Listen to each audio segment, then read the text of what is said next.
Oke, jadi apa nih Celia yang bisa kita diskusikan hari ini? Kamu ada pertanyaan apa yang general? Izin bertanya, Pak. Kan Velia emang lulusan fresh graduate yang lulusan di bulan Februari. Mungkin memang sampai saat ini belum ada pekerjaan yang bisa Velia kerjakan gitu kan. Nah, beberapa Velia sudah memasuki lamaran dari beberapa aplikasi yang pernah diberitahukan oleh informasi dari teman-teman maupun oleh senior, seperti informasi menggunakan aplikasi Jobstreet, LinkedIn, terus juga memasuki karir-karir yang ada di Telegram gitu, Pak. Nah, beberapa ada juga yang salah satunya yang di Jobstreet kan, Pak. Itu tentang aplikasinya kan, dia memasukkan biodata-biodata kita, habis itu CV. Nah, setelah itu kan nanti di saat kita melihat eh, pekerjaan atau tempat mana yang akan mau kita cari, nah di situ kan langsung dimasukkan beberapa pertanyaan. Nah, mungkin sejak saat kalian memasukkan CV dan menjawab beberapa pertanyaan yang ada tertera di aplikasi tersebut, yang dominan pada per apa instansi dari sebuah perusahaan, ada beberapa yang pertama itu keterangannya, profil Anda dilihat satu kali. Nah, kemudian yang kedua ada tanda diterima. Nah, yang ketiga ada tidak cocok. Mungkin dari ketiga tanda ini yang Velia paham, yaitu tanda tidak cocok berarti CV dan profil Velia tidak cocok dengan perusahaan yang dicari tersebut kan, Pak? Mm. Nah, yang pertama ini yang profil telah dilihat itu. Sedangkan kejelasan balasan dari itu tuh nggak ada, Pak. Apakah emang Velia menghubungi lagi dari via email atau bagaimana ya, Pak? Oh, oke. Jadi gini. Aku jelasin dulu ya. Ini kita bahas job street ya. Aku udah lama nggak bahas job street nih, kayak gitu. Jadi, Iya, Pak. job street itu platform pencari kerja. Betul. Di dalamnya ada dua layanan. Pertama, layanan untuk job seeker dan layanan untuk ya perusahaan, ke HRD, ke recruiter gitu ya. Iya, Pak. Jadi bahasanya adalah tampilan job street-nya pelamar kerja sama tampilan job street-nya pemberi kerja itu beda. Oke. Hmm. Kalau di tampilanmu itu, ya tapi gini ya, kalau kamu susah ngebayanginnya, nanti kamu browsing dulu ya. Oke. Browsing banyak kok orang-orang yang udah bikin konten, khususnya teman-teman HR gitu ya. Gimana sih tampilan job street untuk HRD gitu. Nah, di situ tuh ibaratnya adalah di tampilanmu kan akan muncul loker ya yang akan misalkan direkomendasikan di awal tanpa kamu search dulu Iya, berdasarkan kelengkapan profil dan iya, Pak. pertanyaan-pertanyaan awal mulai terkait dengan minat bidang dan lain-lain gitu ya akan muncul. Nah, tampilan yang ada di kamu ini berbeda dengan tampilan yang ada di pemberi kerja. Mereka akan posting loker dan lain-lain. Nah, kamu jadi masing-masing ini ada kegiatan. Pemberi kerja akan melempar loker dan menunggu yang respon. Oke? Kamu akan melempar lamaran dan menunggu responnya gitu. Nah, respon yang kamu peroleh itu tuh adalah ya itu tadi profilmu dikunjungi gitu ya. Mungkin diunduh dan lain-lain sampai ada yang ditolak semacam itu. Ditolak ini macam-macam, memang ada yang segera ditolak, ada yang otomatis close karena sudah melewati periode tertentu gitu ya. Nah, kok bisa hasilnya beda-beda? Lah sama aja di tampilannya. Nanti kamu browsing juga ya. Di tampilannya rekruter juga ada yang semacam itu. Jadi ada yang sifatnya tuh kayak udah masuk gitu ya. Masuk ke profil job street-nya dan masih belum terproses. Kayak gitu. Oke. Itu ada tampilannya gitu. Jadi tampilannya tuh semacam itu. Aku lupa istilah-istilahnya ya. Jadi kayak udah masuk, terus di situ tuh kayak belum diproses, terus mungkin ada yang cocok, ada yang memang nggak sesuai. Nah, begitu nggak sesuai diklik, di tempatmu langsung ada ditolak kayak gitu. Intinya semacam itulah. Nah, balik lagi. Kalau kamu pertanyaannya adalah, kok bisa sih ada semacam itu? Follow up apa yang harus aku lakukan? Aku jelasin dulu. Satu, Jobstreet itu portal pencari kerja di mana kamu bisa mengirim lamaran 24 jam. Oke. Jadi sebelum kamu ngomongin follow up, aku pengen bilang bahwa pastikan kamu ngirim lamaran. Ini khususnya job street ya. Dan tadi bukan cuma job street doang yang kamu pakai gitu ya. Silahkan Iya. kirim lamaran lewat job street, tapi rutin. Karena kita nggak tahu seberapa cepat CV-mu akan diproses. Kenapa semacam itu? Job street itu di open 24 jam. Buktinya, ini jam sekarang nih, atau nanti tengah malam, Hmm. kamu buka job street, websitenya bisa diakses kan? Info Iya. lokernya tetap ada kan? Ya. Iya. Nah, dia sistemnya itu bukan sistem buka tutup rentang waktu gitu. Jadi dia sistemnya itu perankingan. Makin lengkap profilmu, makin lengkap CV yang diupload, itu ada kata kunci kan di dalamnya. Makanya kalau bikin profil job street itu sama seperti kayak bikin profil LinkedIn yang aku sering sampaikan ke teman-teman. Jangan males untuk menjabarkan. Jangan-jangan kamu bikin akun seadanya, secukupnya, terus merasa, lo kan informasinya kan di CV yang aku upload di job street udah ada. Ngapain profilnya aku lengkapin? Nah, itu yang salah di situ. Oke. Profilnya silahkan dilengkapi. Harus lengkap, termasuk nanti kan udah dipandu ya bagian ini, bagian ini. Kalau kamu pakai laptop itu kan ada tulisannya bagian ini belum info dasar, terus apa gitu ya. Nah, itu kamu silahkan dilengkapi. Karena kalau nggak dilengkapi ya tadi, takutnya kamu punya kemampuannya gitu ya, tapi kamu nggak tulis gitu. Nah, gimana sistem rekomendasinya tadi akan berguna gitu. Ingat ya, Jobstreet itu pakainya itu adalah rekomendasi. Jadi kayak di ranking gitu. Jadi memang bener cepet-cepetan itu bagus ya gitu. Tapi kalau udah kamu telat, akhirnya di rankingan tuh CV-mu ada di urutan keberapa gitu. Mungkin yang daftarnya agak nantian tapi mengandung kata kunci banyak bisa naik gitu. Tapi aku selalu bilang bahwa daripada kayak gitu kan menunda ya gitu. Jadi begitu ada yang cocok udah langsung kirim gitu. Karena Jobstreet mau pagi, siang, sore, malam nggak masalah buat kamu lamar gitu ya gitu. Ingat ya, aku belum bahas follow up. Aku ulang lagi, aku belum bahas follow up. Ya aku bahas adalah aku mau memastikan caranya bener dulu gitu ya. Itu. Jadi caranya dibenarkan dulu. Mulai dari setelah buat akun, lengkapin isinya dulu. Mulai kamu mau ya macam-macam ya, informasi basicnya, pengalaman kerja, pendidikan, terus bagian keterampilan, misalkan gitu, bahasa, info lain dan lain-lain, termasuk upload yang di CV. Yang pertama itu. Yang nomor dua, yang aku pengen bilang adalah Jobstreet itu portal karir. Jadi di sana ada filter gitu. Jadi kalau kamu bukanya pakai laptop atau pakai HP sama aja, di menu atas itu ada tulisan cari kerja, kayak gitu. Di atas itu ada tulisan cari kerja. Nah, itu kamu klik di situ. Di dalamnya kan nanti akan muncul filter. Paham ya? Iya, Pak. Gitu. Filter-filter berdasarkan apa? Macam-macam. Mau kamu mau masukkan kata kunci tertentu, hubungannya sama jabatan, mungkin langsung kamu nama perusahaan, mungkin lokasi, kayak gitu.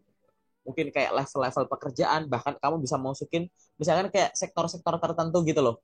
Aku pengen yang misalkan soal sales and marketing, aku soal hotel, aku soal pendidikan gitu, aku soal HRD atau personalia gitu-gitu. Kan udah ada tuh filter-filternya itu.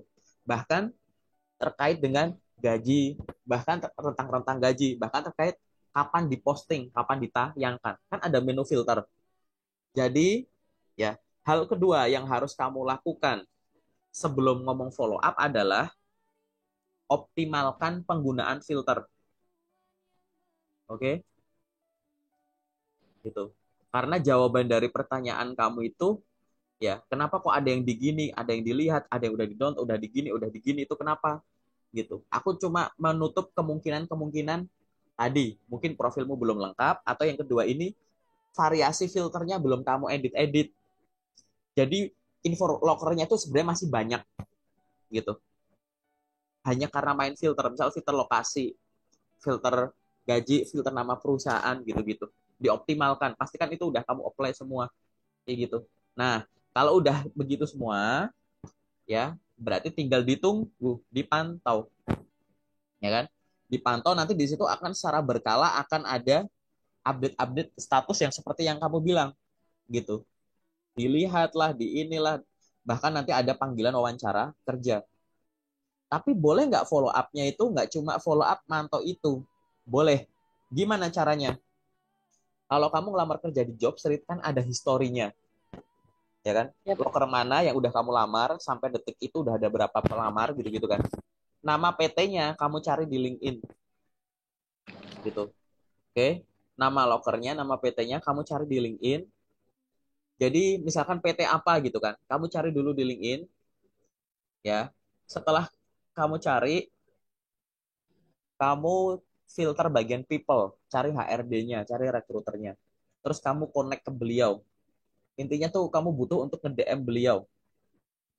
Hanya untuk perkenalan diri, membangun koneksi dulu nggak apa-apa kok gitu. Gitu. Selamat siang Bapak atau selamat siang Ibu, perkenalkan nama saya ini. Salam kenal ya gitu. Mohon informasi beberapa waktu atau misalnya nggak langsung to the point aja.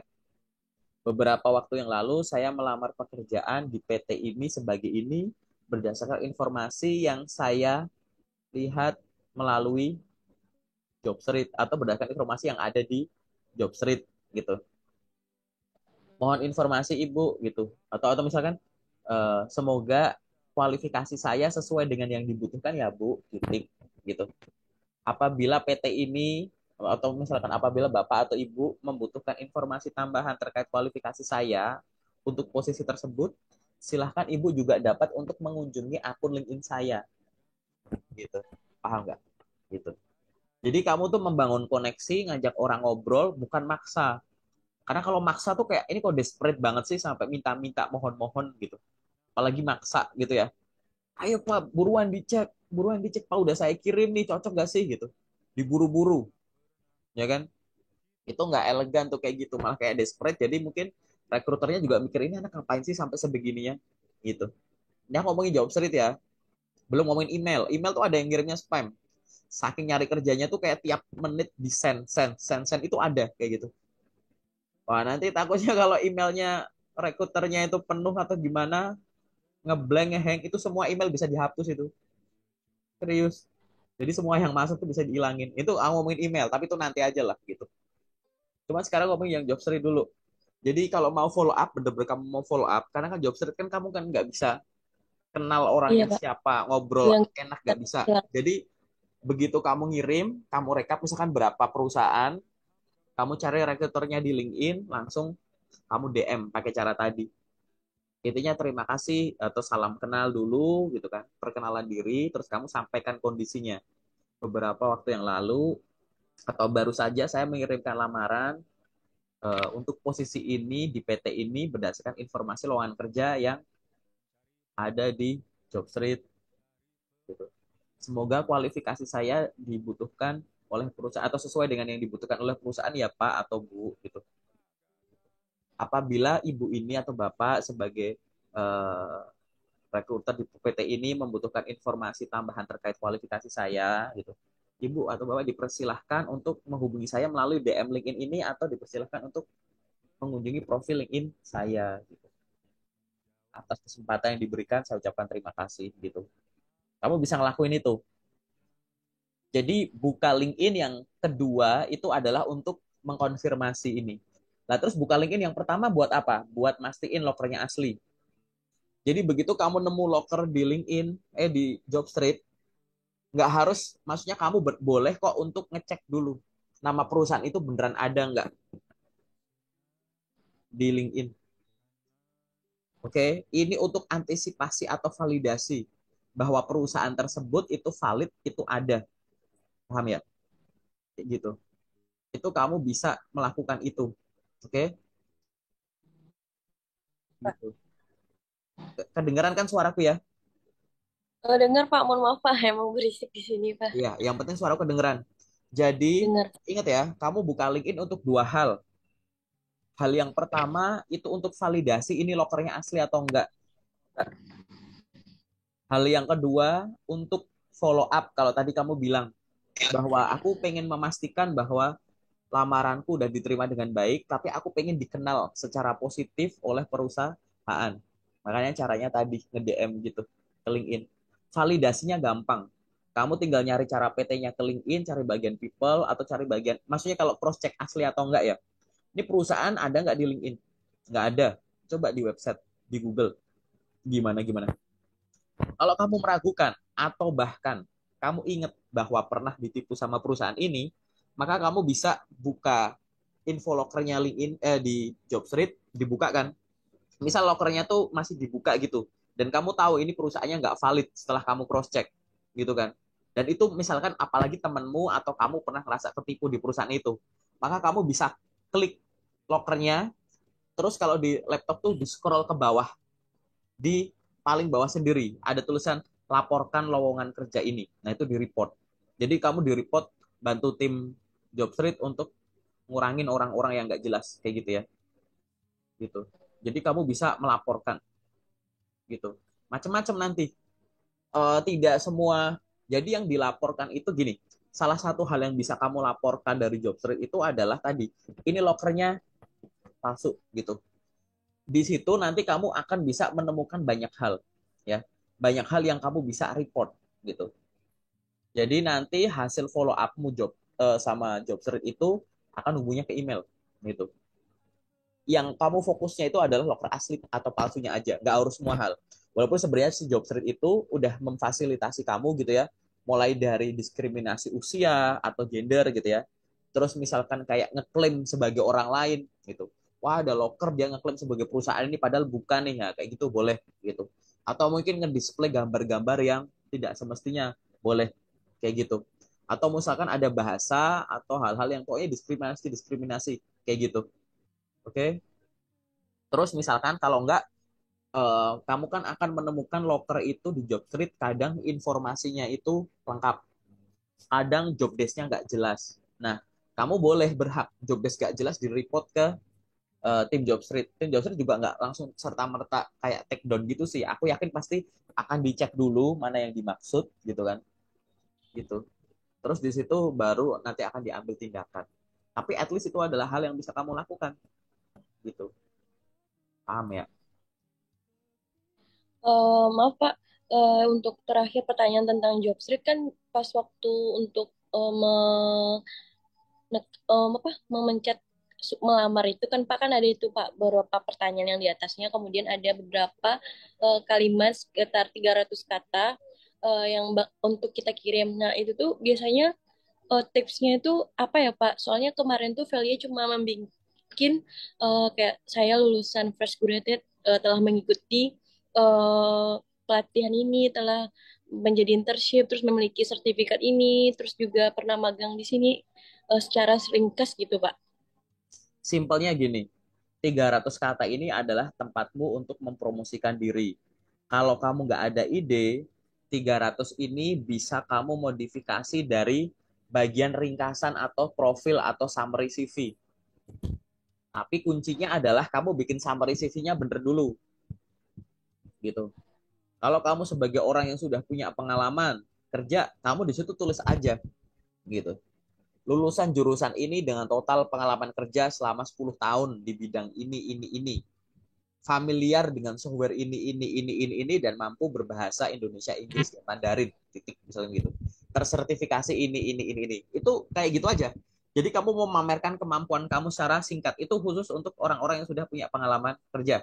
Nah, kalau untuk seorang fresh grad gimana? Nggak masalah, kamu sebut aja. Kamu apa sih? Ini ya, agrotek ya, gitu. Nggak masalah. Teknologi, Bener ya, agrotek ya. Kamu tadi ngeliat teknologi ya, Pak. teknologi pangan ya, gitu. Ya udah, sampaikan saja kalau kamu memang seorang fresh graduate kayak gitu. Sampaikan saja apa? Lulusan jurusan teknologi pangan dengan IPK sekian, memiliki pengalaman magang sebagai ini, misalkan gitu. Atau langsung to the point, langsung kamu ngelamar sesuai bidangmu boleh gitu. Misalkan memiliki pengetahuan terkait ISO berapa gitu boleh gitu, HACCP gitu boleh, GMP gitu boleh, atau food safety macam-macam, QC QA gitu boleh. To the point, yang didukung dengan kemampuan bahasa apa, Indonesia dan Inggris gitu boleh, to the point. Daripada kamu nulisnya adalah hal-hal yang sifatnya soft skill, saya adalah orang yang tekun, rajin, mampu bekerja individu atau tim, nggak terukur gitu, paham kan? Nggak menjual, kayak ngambang aja, itu klaim kamu pribadi aja. Tapi kalau kamu langsung ngomong saya lulusan jurusan ini dengan IPK sekian, kan nggak bisa dibantah, paham ya? Nah, itu cara promosinya gitu. Semua itu diawali dengan profil CV yang benar. Oke, menarik ya.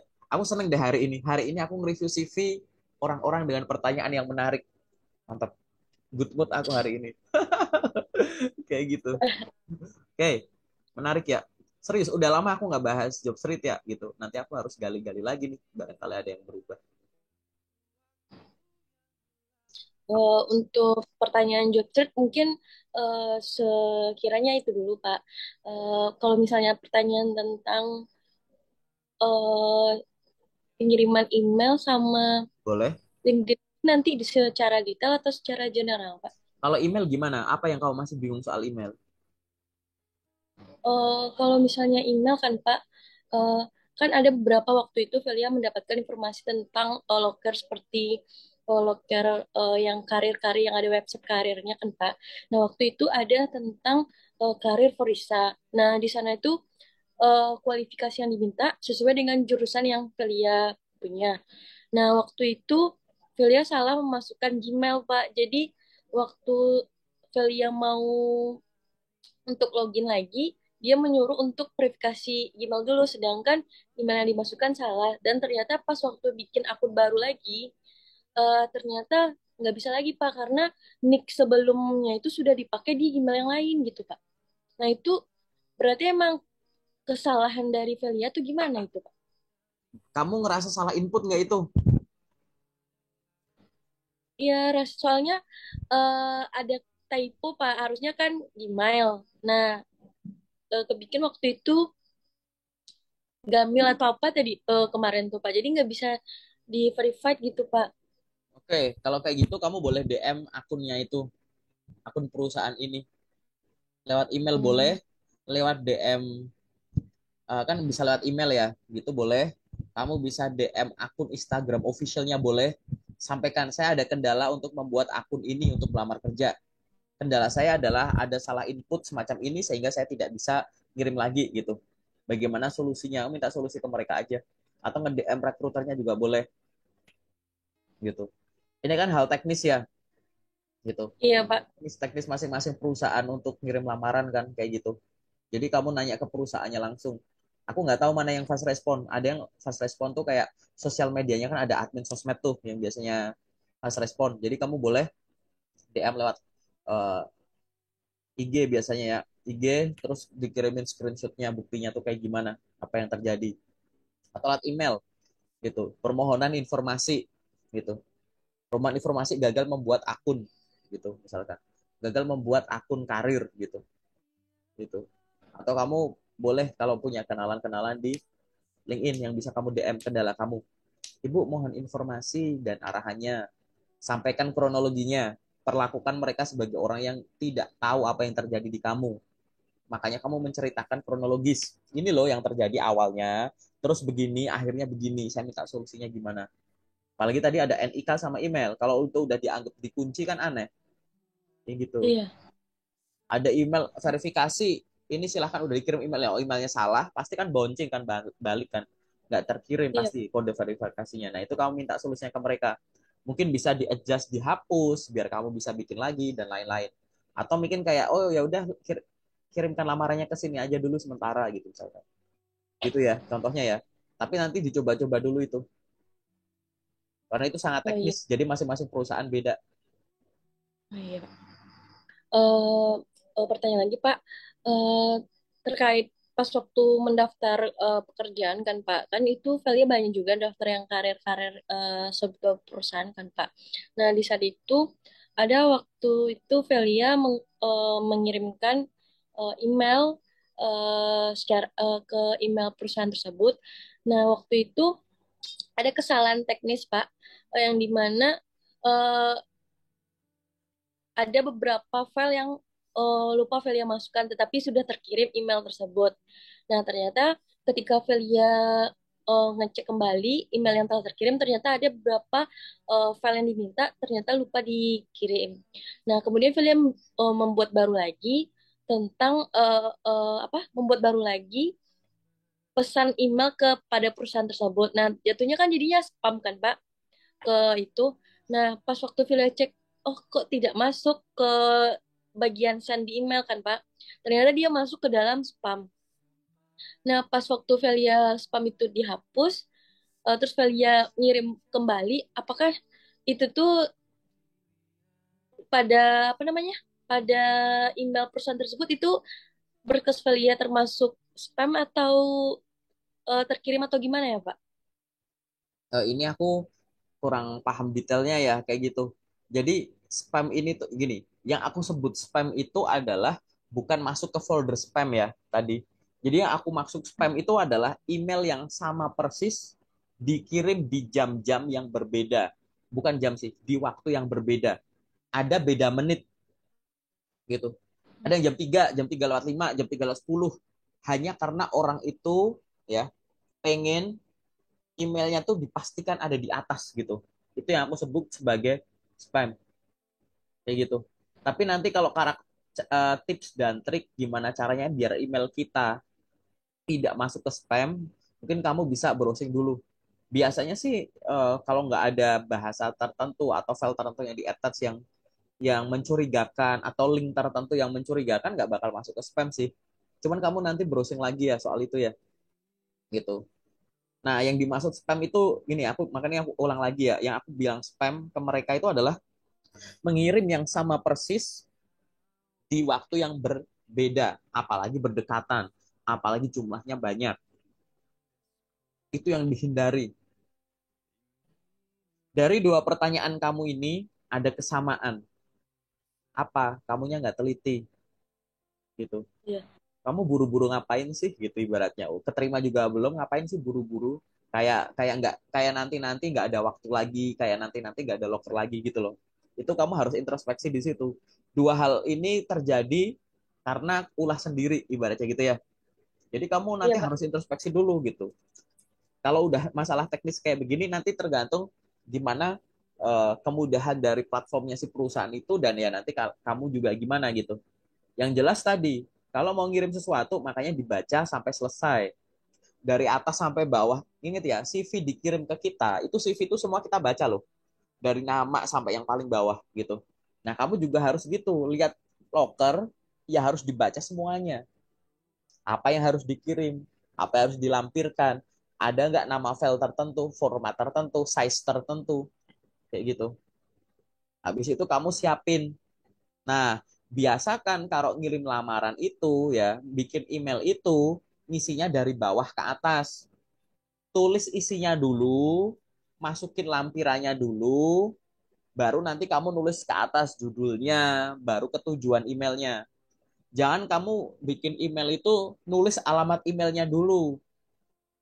Alamat tujuan ditulis. Terus judul kamu tulis. Nanti kalau nggak sengaja kepencet kan kekirim. Nah, iya, Pak. Kepikiran gitu nggak gitu. Jadi alamat email tuh nulisnya terakhir. Nanti kalau misalkan itu kamu mati lampu tiba-tiba di close kan masuk ke draft, tinggal dilanjut gitu. Jadi biasakan kalau nulis email itu badinya dulu ya. Badinya ditulis, dibaca bener nggak bener, lampirannya, file apa yang harus dilampirin, di rename nggak, atau format filenya disuruh rename nggak. Udah selesai, terus kamu cek judulnya, baca orang lokernya, disuruh judul tertentu nggak. Ya udah kamu bikin judul. Setelah itu lihat emailnya, tunggal atau CC ke siapa gitu. Tunggal ya udah diketik dulu. Ya, bener semua baru send. Gitu. Jadi bikin email tuh dari bawah ke atas gitu. Pasti kamu sejauh ini bikin email dari atas ke bawah ya. Masukin alamat email tujuan. Nah, nanti kalau pas lagi kitanya lagi gagal fokus gitu, kurang cairan gitu ya, lagi galau tiba-tiba atau bersin klik gitu, kecing gitu langsung klik gitu kan, udah kekirim gawat gitu Iya, ya. Pak, kesalahan yang kemarin pas waktu yang di email itu karena itu, Pak, karena sudah bikin apa alamat email yang dituju, terus judulnya udah kelar, body emailnya juga udah. Cuma ada beberapa file yang belum selesai dimasukkan, ternyata sudah terkirim gitu, Pak. Nah itu makanya gitu ya, begitulah caranya gitu ya, nggak apa-apa ya, anggap aja itu sebagai pelajaran. Itu kamu kalau kalau pelajaran dialami sendiri ingatnya selamanya kayak gitu. Iya, Jadi emang harus kayak gitu sih. Nggak apa-apa, nggak masalah, jadikan pelajaran gitu. belajar Ada dari lagi, kesalahan ya. betul. Ada lagi nggak pertanyaan yang sifatnya umum? Kalau nggak ada kita masuk ke detail, kalau ada silahkan apa. Untuk malam ini cukup Pak yang secara umum, Pak. Cukup ya? Oke, udah benar cukup fix. Oke, sekarang kita masuk ke sesi detail ya.